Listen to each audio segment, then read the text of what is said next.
In the early 1920s, dozens of young, formerly healthy women started coming down with mysterious, debilitating symptoms. They all had one thing in common. They had all worked at the U.S. Radium plant. Their story had a profound impact on workplace regulations and would change industrial safety forever. It led to a variety of reform. It changed the way people who work with new, untested substances are protected. Welcome to History Simplified, and today we'll be talking about the remarkable, horrifying, and essential story of the Radium Girls. Hey, don't forget to subscribe to our channel and to turn on notifications for more videos on events that have shaped our history and continue to intrigue us to this day. Without further ado, let's begin. The beginning. Our story goes back to the year 1898. You might have heard of physicist couple Pierre and Marie Curie, two of the most prominent pioneers in researching radioactivity. On December 21, 1898, in their humble little laboratory in Paris, they discovered the existence of a new element when they isolated radioactive radium salts from the mineral pitchblende. They named this new element radium, from the Latin word radius, meaning ray. This was a landmark moment in chemistry and physics, but it came with a price, a huge one, because in the early 1900s, no one had heard of something called radiation poisoning. Soon after the Curie's discovery, both the academic community and the public embraced it. Radium was considered a miracle substance, able to treat cancer and various other diseases, and it was widely believed to prevent aging, extend lives, or even pump up people's sex drive. You could find radium in everything: toothpaste, cosmetics, and even water. One of the fascinating things about radium was that it glowed in the dark, or as Marie herself said, "These gleamings seemed suspended in the darkness and stirred us with ever-new emotion and enchantment." Glamorous Job. Well, let's fast forward to the early 1920s, when radium was still a huge craze. One of the everyday products radium was added to was paint. These paints were then put on the dials of clocks and watches to make them glow in the dark. These watches shone all the time, and they didn't require charging in sunlight. The hot new gadget at the time was a wristwatch with a glow-in-the-dark dial. They were the Apple Watches of the early 1920s. The U.S. Radium Corporation opened one of the first factories to produce these watches back in 1916 in Orange, New Jersey. More factories were opened across the country over the following years. In New Jersey, about 70 young women were hired to paint the tiny numbers onto watch faces for 5 cents a watch. For a working-class woman at that time, it was not an insufficient salary. These factory jobs were therefore considered quite glamorous. The girls who worked in the factories had the delicate task of applying the paint to the tiny dials after mixing the paint in a small crucible.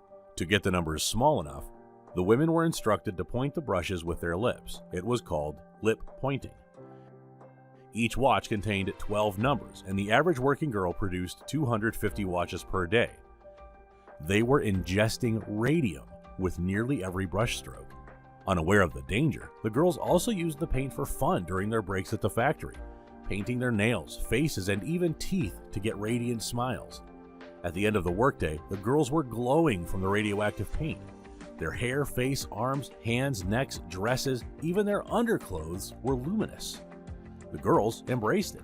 Many wore their best attire to work because it meant the fabric would shine when they went dancing afterward. The horror and the cover-up. Few years passed before the horrifying consequences of the radium exposure became evident. In 1922, 24-year-old Amelia Maggia, one of the girls employed in the New Jersey factory, suffered a toothache. Soon, her teeth began to decay and most of them fell out. She experienced excruciating pain in her jaw and her whole body. The ulcers from where her teeth used to be were bleeding. She saw a dentist, and when he pulled out one of her teeth, a large section of her jaw came with it. By the end, she was unable to walk. Massive hemorrhaging eventually caused her death.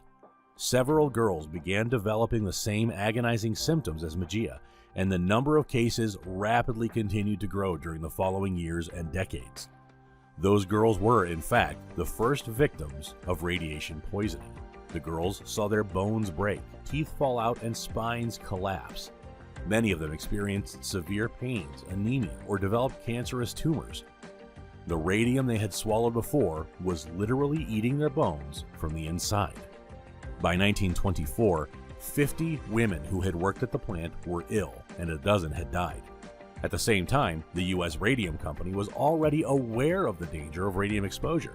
That same year, Harvard physiologist Cecil Drinker was hired to investigate the factory's working conditions at their Orange, New Jersey factories. Drinker concluded that there was extensive contamination and made several safety recommendations in his report. Among others, he suggested that the company should immediately end the practice of tipping or lip pointing.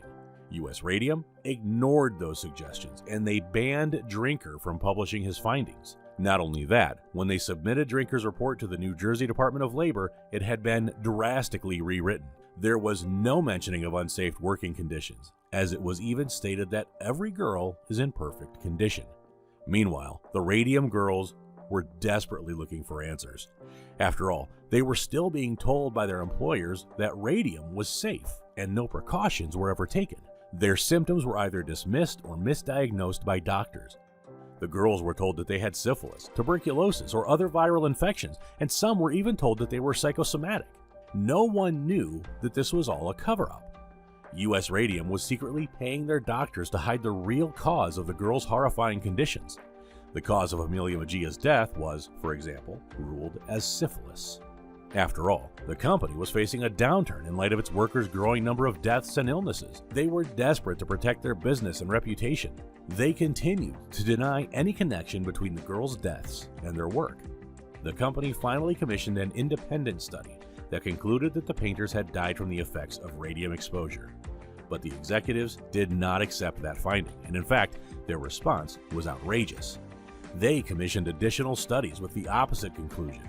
Therefore, radium was still considered safe by the public, although some executives and scientists in the industry were increasingly aware. The fight for justice. In 1925, Chief Medical Examiner Dr. Harrison S. Martland developed a test that proved that radium had indeed poisoned the watch painters by destroying their bodies from the inside. He then published Some Unrecognized Dangers in the Use and Handling of Radioactive Substances. Not surprisingly, the radium industry tried to discredit Martland's findings. By now, the Radium Girls were beginning to fight back and attempting to receive compensation. It started with Grace Fryer, a worker at a New Jersey factory who had suffered from the same symptoms shown by so many of the dial painters. Daughter of a union rep, Fryer was strong and determined and decided to sue U.S. Radium under New Jersey's occupational injuries law. 4 more workers, Edna Hussman, Catherine Schaub, Quinta McDonald, and Albina Larice, joined Fryer in her fight for justice, all of whom had suffered the effects of radium poisoning as well. The girls came together to sue United States Radium for $1,250,000 for its fatal abuse and cover-up. The girls' courage and perseverance were in many ways remarkable, considering not only the fact that this took place in the 1920s, an era long before the feminist movement, but also the fact that most of the girls were in deteriorating health at the time, speaking out even as their teeth and jawbones fell out, and knowing that they only had months to live. What they wanted was to fight for their remaining colleagues that were still employed at the factories. "It is not for myself I care," Fryer said at the time. "I am thinking more of the hundreds of girls to whom this may serve as an example."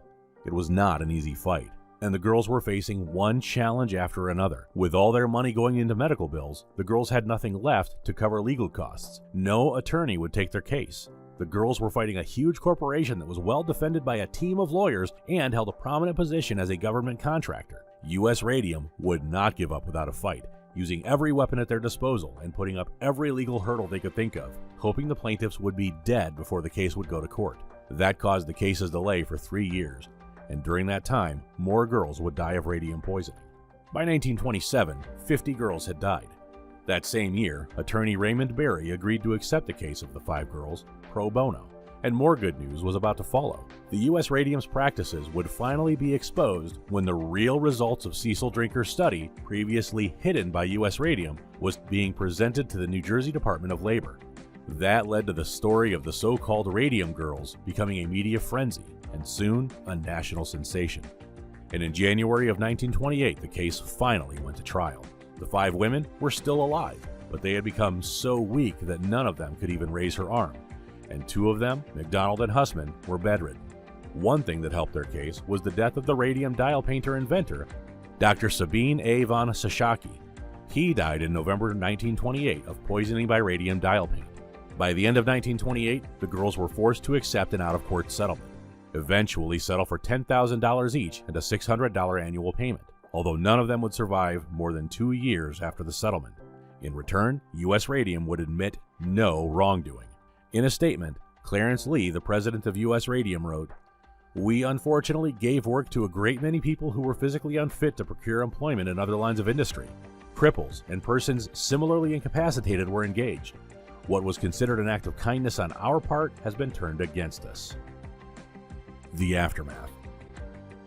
During the next decade, the case of the Radium Girls raised awareness of radium safety across the world. However, the United States Radium Corporation still denied its role, and women continued to get sick and die. Some factories closed, others remained.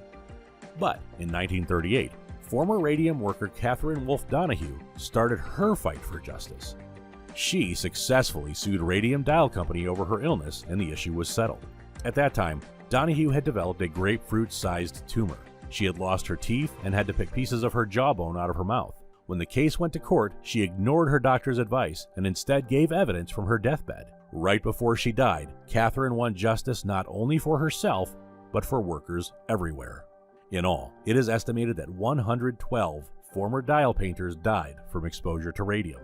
U.S. Radium went bankrupt in the 1940s, but the legacy of the Radium Girls is undeniable, and their story is not to be forgotten. Their case was among the first in which a company was held responsible for its employees' health and safety. It led to life-saving regulations and ultimately to the establishment of the Occupational Safety and Health Administration.